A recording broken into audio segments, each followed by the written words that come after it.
Cuma kalau bapa ibu milih menukar warna yang ini, itu udah lari dari konsep kita, Mas. Nah, ini bahagian dalam kita, tanpa buang masa. Tuan-tuan dan puan-puan, ini ruangan dia. Ruangan The Bungalow Studio, 12 kali 30, tinggi 16 kaki. Cukup selesa, cukup sesuai. Dan pandangan kami, cukup praktikal. Soalan-soalan biasa. Hujan lebat tak bising ke? Kurang bising. Kurang Bila bising. saya kata PU metal deck, the PU stands for polyurethane. Or in other words, it's called insulated. Oh. Now the good part is, meaning that you have 3 layers of material. The outer part is the zinc part. And then you have the poly around 1 inch.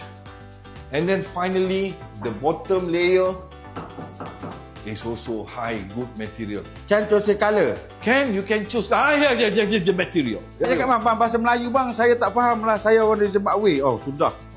Maaf, tak bisa Inggeris. Nah, tadi bapak-bapak, ibu-ibu yang nanyakan tadi, material apa yang kita pakai ini kita panggil PU metal deck. Nah, Dari atas ini Indonesia, punya betul. zinc. Nah, terus di tengahnya punya foam. Itu kan foam, itu foam.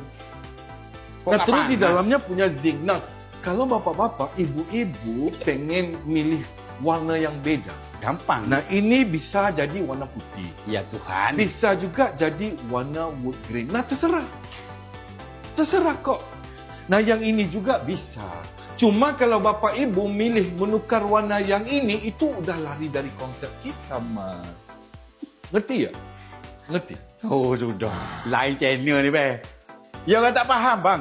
Tak faham juga. Okey, tuan-tuan dan puan-puan, ini material yang kita pakai untuk roof dan juga dinding kita. PU metal deck. Nah, kelebihan dia, tengah-tengah dia ada foam. Insulated. Ya. Atas ni ada zinc, bawah ni pun ada zinc. Kelebihan dia, zinc bawah ni, which is dinding dan ceiling, tuan-tuan dan puan-puan, boleh pilih warna. Yang ini warna hitam, kita ada warna putih, dan kita ada warna wood grain.